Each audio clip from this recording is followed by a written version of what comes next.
নমস্কার। আজকে ধনুরাশির ব্যক্তিদের জন্য আজকের অনুষ্ঠান খুব গুরুত্বপূর্ণ অনুষ্ঠান। ধনুরাশির জন্য কিন্তু সুখবর আছে। ধনুরাশির জন্য সুখবর আছে। বেশ কয়েকটি ভালো ভালো জিনিস ধনুরাশির কপালে আসতে চলেছে, ধনুরাশির ভাগ্যে আসতে চলেছে, ধনুরাশির জীবনে আসতে চলেছে। 2024 সালটি ধনুরাশির মানুষরা কিন্তু ডিপ্রেশনের মধ্যে থেকে কাটিয়েছে। 2024 সালের মধ্যে 2024 সাল ধনুরাশির মানুষদের জন্য কিন্তু খুব একটা ভালো কাটেনি। 2024 সাল ধনুরাশির অনেক সম্পর্ক নষ্ট হয়েছে। 2024 সালে অনেক ধনুরাশির মানুষরা কিন্তু কর্ম হারিয়েছে বা কর্মের ক্ষেত্রে ফ্ল্যাকচুয়েশন এসছে। 2024 সালে ধনুরাশির মানুষরা কিন্তু অনেকগুলো পারিবারিক সমস্যার মধ্যে জর্জরিত হয়েছে। ধনুরাশির 2024 সালে কিন্তু কিছু অর্থ খরচ হয়ে গেছিল এবং ধনুরাশির মানুষরা 2024 সালে কিন্তু বিবাহিত জীবন নিয়েও বেশ কিছুটা সমস্যার মধ্যে ছিল। তবে 2025 সাল এমন নয়। তাই জন্যই খুব সহজ ভাষায় খুব মজা করে আমি লিখেছি 2025 ধনুরাশির জন্য সুখবর আছে। তো সুখবর আছে মানে কোথায় কোথায় সুখবর আছে, কি কি সুখবর আছে, কি কি আমাদের ক্ষেত্রে ভালো হবে, যদি এটা আপনার জানার ইচ্ছা থাকে তাহলে অবশ্যই সম্পূর্ণ অনুষ্ঠানটিকে দেখুন। দেখে আপনি কিছুই করবেন না, আপনি শুধুমাত্র নিজে একটি ম্যাপ তৈরি করুন যে 2025 সালটির মধ্যে আপনি কেমনভাবে চলবেন। অবশ্যই আমরা অনুষ্ঠানের মধ্যে চলে আসবো। অনুষ্ঠানে আসার পূর্বে প্রত্যেকবার যে কথাটি বলে থাকি আপনার জন্য, অবশ্যই আমার এই ছোট্ট চ্যানেলটিকে সাবস্ক্রাইব করে বেল আইকনটাকে কিন্তু অবশ্যই ক্লিক করে দেবেন। এটা আপনাদের কাছে আমার রিকোয়েস্ট।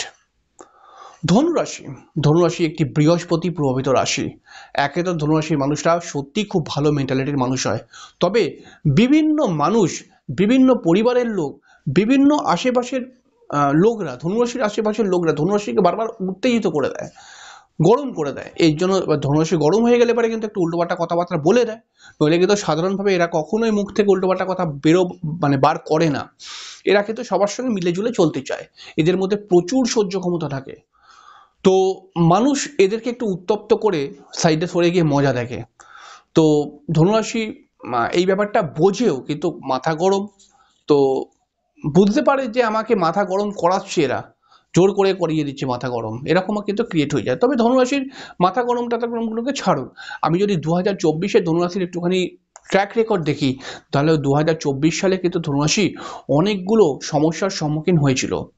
2024 সালে অনেক ধনুরাশির প্রেমকে নিয়ে সমস্যা, বিবাহিত জীবনকে নিয়েও সমস্যা ছিল এবং অনেক ধনুরাশির মানুষরা কিন্তু দেখা যাচ্ছে তারা কিন্তু আর্থিক সমস্যার মধ্যে পড়েছিল বা হয়তো অর্থ সেভিংস করা ছিল কিন্তু কিছু অর্থ বিভিন্ন কারণে খরচা হয়ে গেছে। 2024 সাল বা পেছনের কয়েকটি মাসে যদি আমরা দেখি, তাহলে ধনুরাশির মানুষরা কিন্তু পরিবারকে নিয়ে কিছু সমস্যার মধ্যে চলে এসেছিল। পরিবারের মানুষজনদের সাথে এদের বন্ডিং প্রবলেম ক্রিয়েট হচ্ছিল। এদের সবথেকে বেশি এদের মায়েদের সাথে এদের বন্ডিং প্রবলেম হচ্ছিল।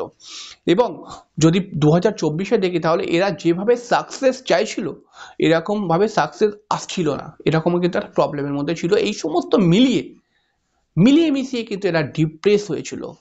তবে 2025 সালে অনেকগুলো সুখবর আছে। আপনি যদি ধনুরাশির ব্যক্তি হন, খুব মনোযোগ সহকারে শুনুন। কিন্তু 2025 সালে সব থেকে বড় যে সুখবর সেটা হলো কি বৃহস্পতির ট্রানজিট। এই বৃহস্পতি ধনুরাশির ঠিক সপ্তম স্থানের মধ্যে কিন্তু আসতে চলেছে সামনে, এবং সেটার আপনি দেখতে পাবেন মে মাস থেকে, মানে 14ই মে থেকে বৃহস্পতি কিন্তু মিথুনের মধ্যে প্রবেশ করবে। মিথুনের মধ্যে যখনই প্রবেশ করে যাবে তখন কিন্তু ধনুরাশির কপাল অনেকটাই খুলে যাবে বলতে পারা যায়। কারণ কি কি ঘটনা ঘটবে? কারণ সপ্তম স্থানে বৃহস্পতি প্রবেশ করে গেলে পারে প্রথম তো ধনুরাশির বিবাহিত জীবনকে ভালো করবে, এরপরে কিন্তু ধনুরাশির মনের ইচ্ছাগুলোকে পূরণ করিয়ে দেওয়ার চেষ্টা করবে। সেই মনের ইচ্ছা, আপনার যদি বিবাহ করার ইচ্ছা হয় তাহলে বিবাহ করিয়ে দেবে, যদি আপনার একটি ভালো চাকরি প্রাপ্তি করার ইচ্ছা হয় মনের মধ্যে, তাহলে সেইটাই আপনাকে করিয়ে দেবে। তো যদি আপনি আপনার মনের যেরকম ইচ্ছা আসবে, সেই ইচ্ছাটাই কিন্তু বৃহস্পতি সপ্তম স্থানে গিয়ে পূরণ করিয়ে দেয়। তবে এখানে একটি কথা খেয়াল রাখতে হবে, সপ্তম স্থানের বৃহস্পতি কিন্তু আপনার মধ্যে একটু রাগ ঢুকিয়ে দেওয়ার আর একটু চেষ্টা করে, তবে সেই জায়গাটা আপনাকে সংযম থাকতে হবে। এবং এই সপ্তম স্থানের বৃহস্পতি কিন্তু ধনুরাশির যে সমস্ত মানুষেরা ব্যবসা করছে তাদের ব্যবসার দিকেও কিন্তু খুব উন্নতি আনছে। তাই জন্য আমি এখানে লিখেছি যে সুখবর আছে, অনেকগুলো প্লাস পয়েন্ট আছে। 2024 সালে যে সমস্ত ধনুরাশির মানুষরা ব্যবসা করছে তাদের ব্যবসার ক্ষেত্রে কিছু সমস্যা দেখতে পাওয়া গেছে, কিন্তু 2025 সালে কিন্তু সেরকম হবে না। এবং 2025 সালের মে মাসের পর থেকে ধনুরাশির কিন্তু অনেকটাই বেটার জায়গা কিন্তু ক্রিয়েট হয়ে যাবে। এর সঙ্গে সঙ্গে ধনুরাশির আর একটি বড় অ্যাডভান্টেজ, সেটা হচ্ছে কি শনি। শনি কিন্তু ধনুরাশির ঠিক দ্বিতীয় ঘরের মধ্যে, মানে কুম্ভের ঘরের মধ্যে ছিল এতদিন ধরে। এই কুম্ভের ঘর থেকে শনি কিন্তু ট্রানজিট হয়ে মিনের ঘরে চলে যাবে। এই কুম্ভের ঘরে শনি কি করেছে? কুম্ভের ঘরে শনি কিন্তু ধনুরাশির অনেকগুলো সমস্যা ক্রিয়েট করেছে। যে সমস্ত ধনুরাশির ছেলেমেয়েরা পড়াশোনা করছে তাদের পড়াশোনার দিকে একটা ফ্ল্যাকচুয়েশন, এবং যে সমস্ত ধনুরাশির ছেলেমেয়েরা প্রেমজ সম্পর্কের মধ্যে রয়েছে তাদের প্রেমের ক্ষেত্রে কিছু না কিছু সমস্যা তো এনেছেই এই শনি।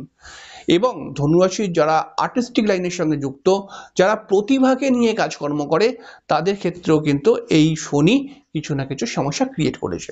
তবে এই শনিও কিন্তু 29শে মার্চ থেকে মানে কুম্ভ রাশি থেকে মীন রাশির মধ্যে প্রবেশ করে যাবে।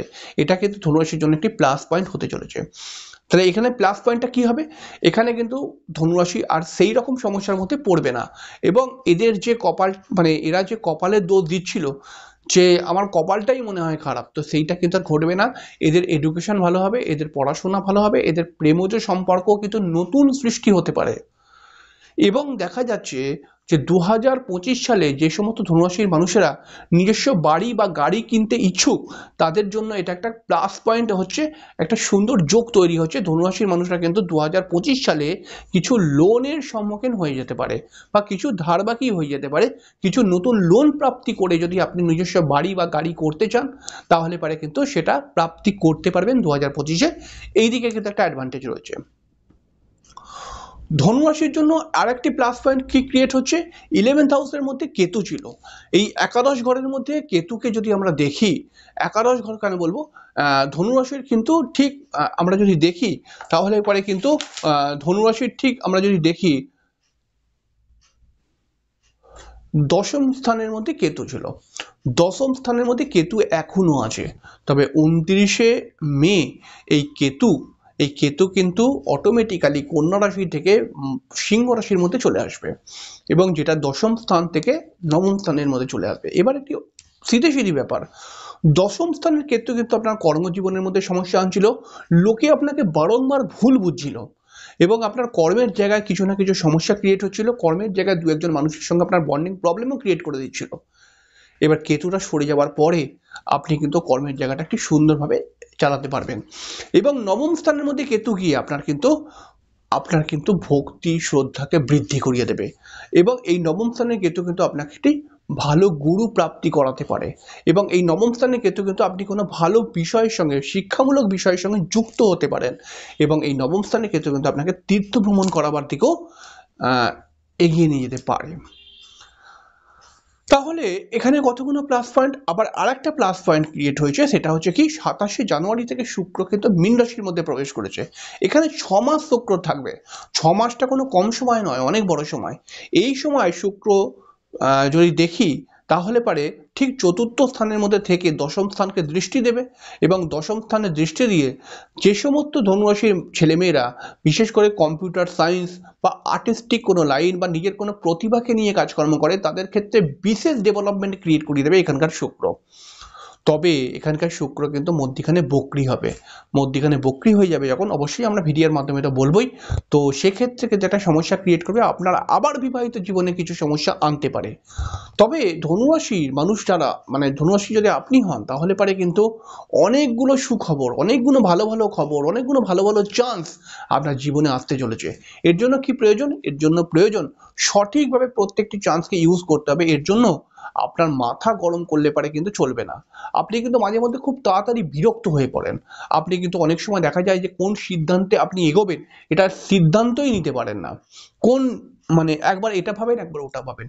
একটা স্থির জায়গায় বসে একটা স্থির সিদ্ধান্ত নিতে হবে, এবং মাথা গরম না করে এগোবার কিন্তু একটা শপথ নিতে হবে নিজের মধ্যে। তাহলে পারে আপনি কিন্তু এই 2025 সালটি একটি সুন্দর বছরের মধ্যে রূপান্তর করতে পারবেন, এবং আপনার মনের অনেকগুলো ইচ্ছা পূরণ হবেই হবে। তো আশা করছি আপনি হয়তো বুঝতে পেরেছেন 2025 সালে মানে ধনুরাশি মানুষদের উপরে গুরুর কৃপা প্রচুর পরিমাণে থাকে। তো এইটাকে কিন্তু কাজে লাগাতে হবে। 2025 সালে গুরুদেবকে যদি আপনি ডাকতে পারেন, আপনার যে গুরু, আপনার যে ইষ্ট গুরু, আপনার ধরুন গুরু নেই, দীক্ষা হয়নি, আপনার তো ইষ্ট গুরু তো রয়েছে জন্মছক অনুসারে। আপনি হয়তো ইষ্ট গুরু কে তাও জানেন না, আপনি খালি কমেন্ট বক্সে লিখুন জয় গুরুদেবের জয়, এইটুখানি কথা লিখুন, এতেই গুরুদেব সন্তুষ্ট হয়ে যাবেন এবং দেখবেন আপনার উপরে কৃপা করবেই করবে এবং আপনি উন্নতি করতে পারবেন। অবশ্যই অনুষ্ঠানটি যদি আপনার ভালো লাগে তাহলে একটি লাইক তো অবশ্যই দেবেন এবং আপনার মূল্যবান বক্তব্য লিখতে কিন্তু ভুলবেন না। তবে তার সঙ্গে সঙ্গে জয় গুরুদেবের জয় এই কথাটাও কিন্তু লিখবেন অবশ্যই। তো আজকে শেষ করলাম, পরের দিন দেখা হবে, ততক্ষণের জন্য